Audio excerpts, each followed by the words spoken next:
sensores baseados em time of flight, né, que seria tempo de voo, e aqui vão entrar sensores laser e sonares. Então, o que seriam esses sensores? Sensores que se baseiam na emissão de uma energia, pode ser luz, pode ser som.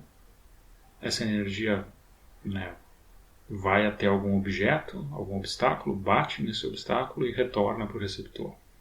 Geralmente o receptor e o transmissor estão no mesmo dispositivo, né? E aí, se calculando o tempo que essa energia levou para ir e voltar até de volta ao robô, dá para se calcular a distância.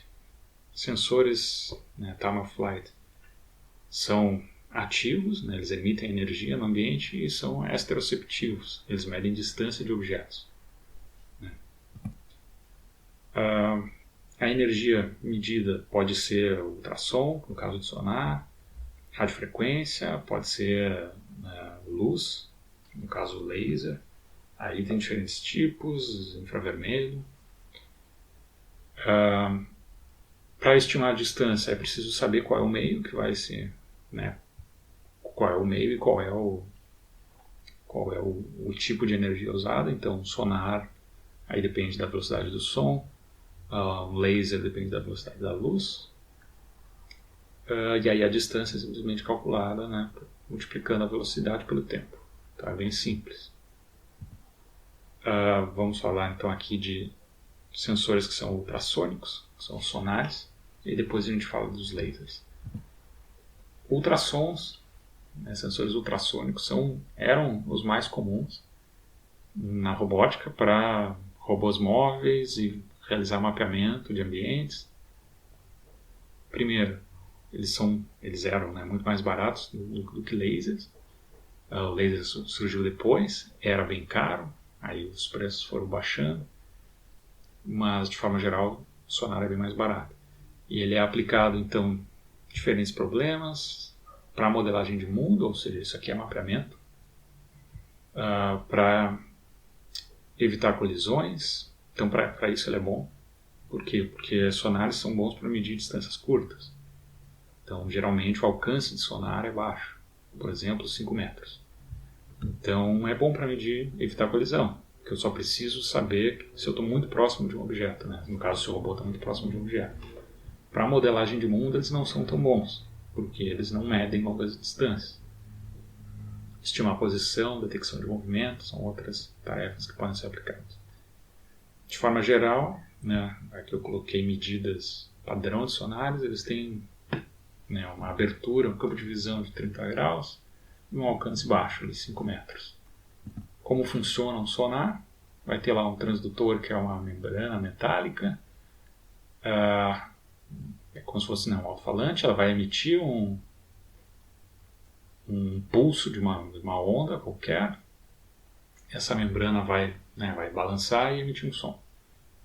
Aqui geralmente vai ser um clique o que a gente vai ouvir. Então quando tu liga um sonar, o nosso sonar ali do nosso robô, o Pioneer tem 8 sonares, quando liga ele tu fica ouvindo, né, os cliques do sonar. Cada vez que sai esse som, ele começa a contar, né, um contador é ativado, a membrana para, ela fica fixa, parada, e espera o som bater em algo e voltar. Aí quando o som volta, se o som for muito pouco, ele é ignorado. Se o som, né, o sinal, é suficientemente forte, o timer para, e é isso. Baseado no tempo, se computa a distância que o sinal percorreu. Aqui, isso aqui é uma forma de modelar um sensor, né, de modelar o sonar. O que a gente pode saber a partir das informações de um sonar? Então isso aqui seria o cone acústico de um sonar. Aqui está o emissor vai jogar né, o som, e esse som vai colidir em algo que está dentro do cone de visão, se tiver um objeto aqui dentro. Vamos supor que tem um objeto nessa região 1 aqui. Se tiver um objeto em qualquer lugar dessa região 1, a tendência é que o som bata nesse objeto e volte. Então, o sonar, sei lá, supondo que ele leu essa distância, é sinal de que tem algum objeto nessa direção, né? nessa região 1. O que a gente pode saber também? Que na região 2, que é a região na frente da região 1, não tinha nada. Provavelmente não tinha nada. Tá? Porque senão ele teria medido. Na região 3, a gente não sabe nada. A gente sabe que tinha algo na frente dessa região 3. Então, se tiver algum objeto aqui, pode ser que tenha, mas a medida bateu em algo antes. Então, essa região 3 é desconhecida. Mas ela, em tese, ela é coberta pelo sonar. Só não foi coberta porque tinha algo antes. E a região 4, que é fora do cone acústico, é não sei nada. Tá? Então, essa é a base das medidas de um sonar. Ok?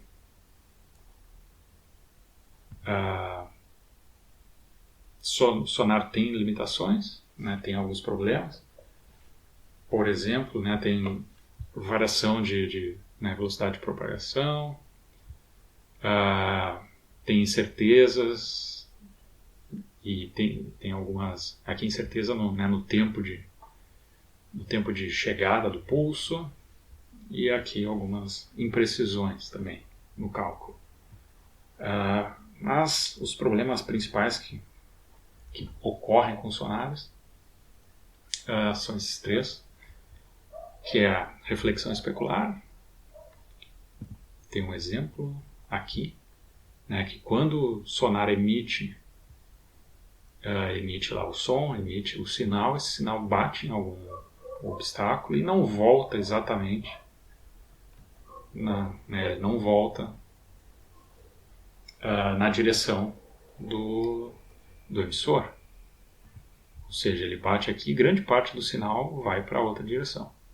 O que volta para o emissor é muito pouco. Nesse caso, o receptor recebe só uma parte do sinal original. Isso acontece geralmente quando o ângulo aqui do emissor em relação à superfície é agudo. Quanto mais agudo, pior vai ser o resultado. Então, se tem um sonar, se tem um robô próximo, em paralelo a uma parede, a medida que ele vai retornar não vai ser boa. Agora, se ele tiver voltado de frente para essa parede, a medida é boa. Então, o sonar é bom para medir coisas. Ele mede melhor se pegar a superfície exatamente ortogonal ao sensor.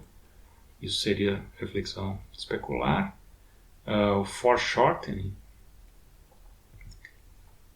significa ele dá um valor, uma medição mais curta do que a medição deveria ser. Isso acontece por quê? Porque o sonar ele tem um cone o cone acústico aqui, o cone de cobertura, e aí se ele não está exatamente na direção ortogonal à superfície, uma parte desse cone vai colidir com a superfície antes do eixo do cone, do eixo acústico. E aí essa parte que primeiro colidiu é a que vai chegar primeiro. A resposta dela vai chegar primeiro. Então ela vai medir um valor que não é exatamente o que deveria ser o central, o valor do cone, do centro do cone, do eixo acústico. Isso é o foreshortening. E aí o último problema é crosstalk, que é quando se usa múltiplos sonares, e que geralmente é o caso. Pode acontecer de tu receber uma medida que não é exatamente aquela que veio do teu emissor. E isso pode acontecer também de tu receber devido à reflexão especular. Então aqui o exemplo.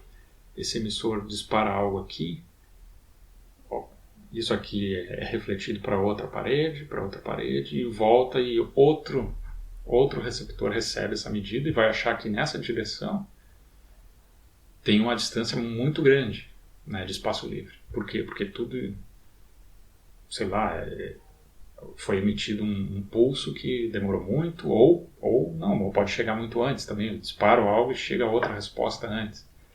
Então isso aqui pode gerar valores, né, completamente bizarros no ultrassom. De forma geral, não é o que acontece sempre, mas acontece às vezes. Então, quando se usa um sonar, muitas vezes ele dá respostas que não fazem sentido. De forma geral, ele dá respostas que são consistentes, mas dá uma ou outra resposta aleatória, assim, que é devido a esses problemas. Então aqui tem um exemplo de uma leitura, tem um robô dentro de uma peça e dando um monte de problemas aqui. Então essa região aqui ele pegou bem, essa região aqui deu um monte de falhas.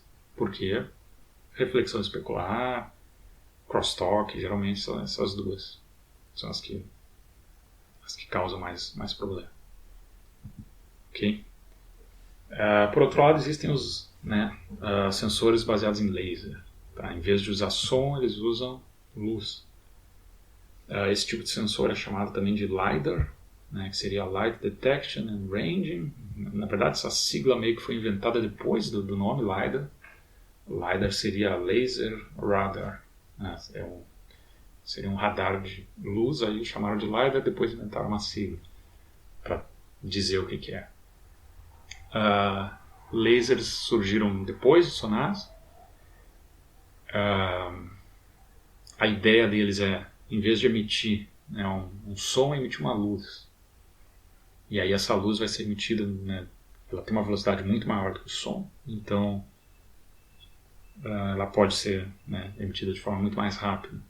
O tempo medido em que a luz vai e volta é o que vai dar a distância entre o emissor e o que está se medindo. De forma geral, sensores laser têm uma precisão muito maior do que sonares e também podem medir uma distância muito maior. Tá? Não na ordem, sei lá, de 80 metros, por aí. Tá? Geralmente é menos.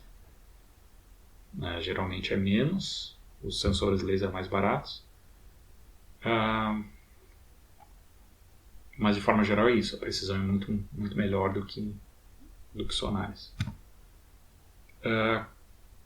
Como é que funciona o sensor laser que a gente tem no robô? Então, o nosso robô tem um sensor laser, mede 180 graus, mas ele não dispara, né, essa luz, ele não tem 180 disparos de luz em direções diferentes. Na verdade, ele tem um disparo e um espelho rotatório, né? Esse espelho que fica girando e aí faz a luz ser disparada para todas as direções que ele cobre. Tá? Então esse aqui na esquerda é o nosso sensor laser, que é o SICK LMS200. Ele mede até 80 metros, claro que perto dos 80 metros começa a ter erro. Tá? E a resolução dele é, né, cerca de 10 milímetros de resolução. Cobre 180 graus. A resolução angular 0,25 graus. Então consegue cobrir, né, 4 raios em cada grau. E demora ali 40 milissegundos por scan. O scan significa 180 leituras. Tá?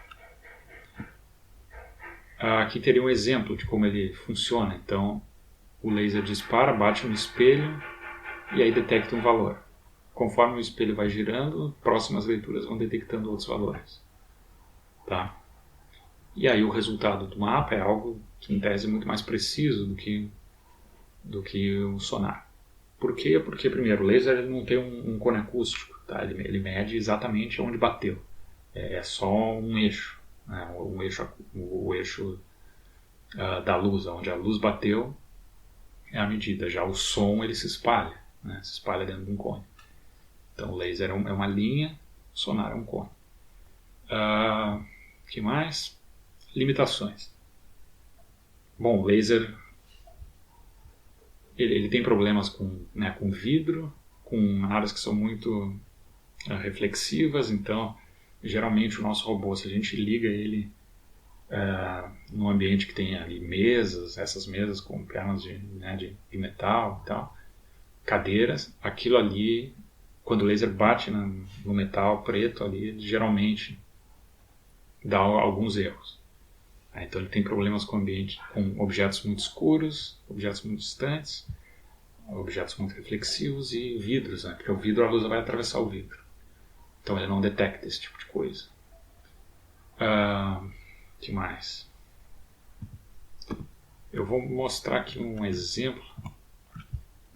Tem um cara, achei um vídeo no YouTube que o cara abriu um SIC. Esse é que nem o nosso, né? O nosso laser é esse, é o SIC LMS 200. O cara tem um outro aqui que é praticamente igual.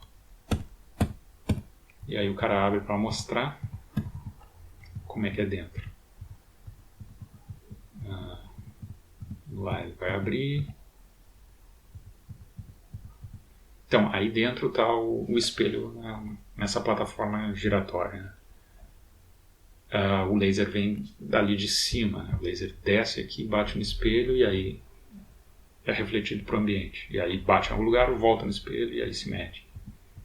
Aqui depois o cara mostra o laser sendo ligado. Né? Então é basicamente assim que vai funcionar.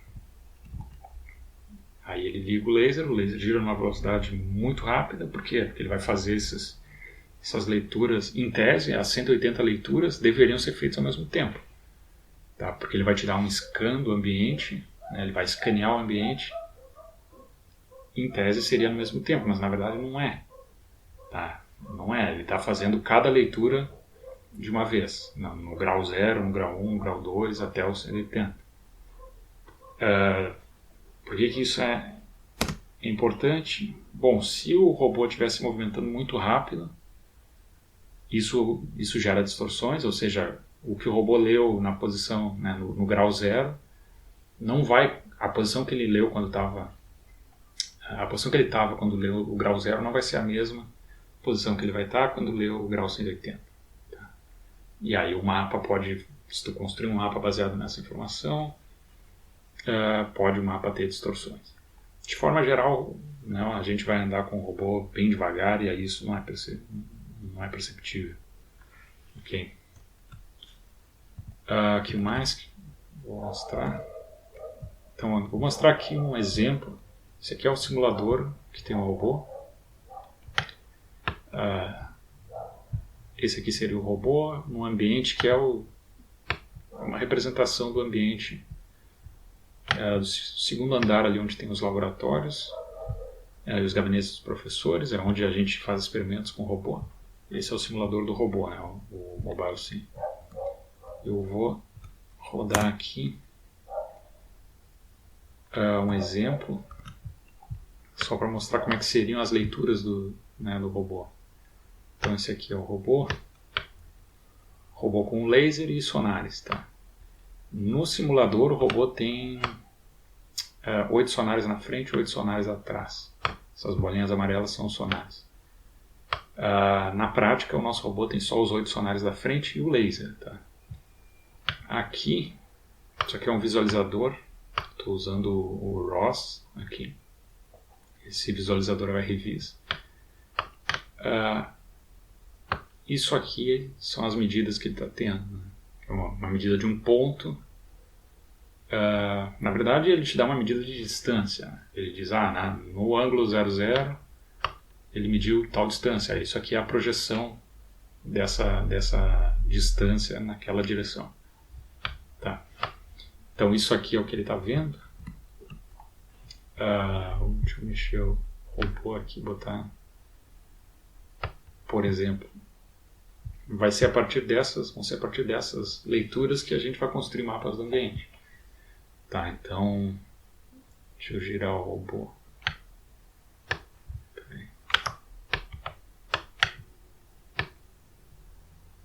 Então, o robô, botei dentro de uma sala.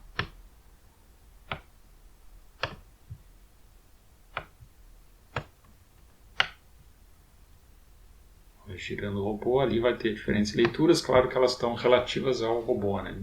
o robô tá parado ali, então as medidas dele vêm em relação à posição do sensor. Esses pontinhos amarelos aqui seriam as leituras do sonar. No caso aqui,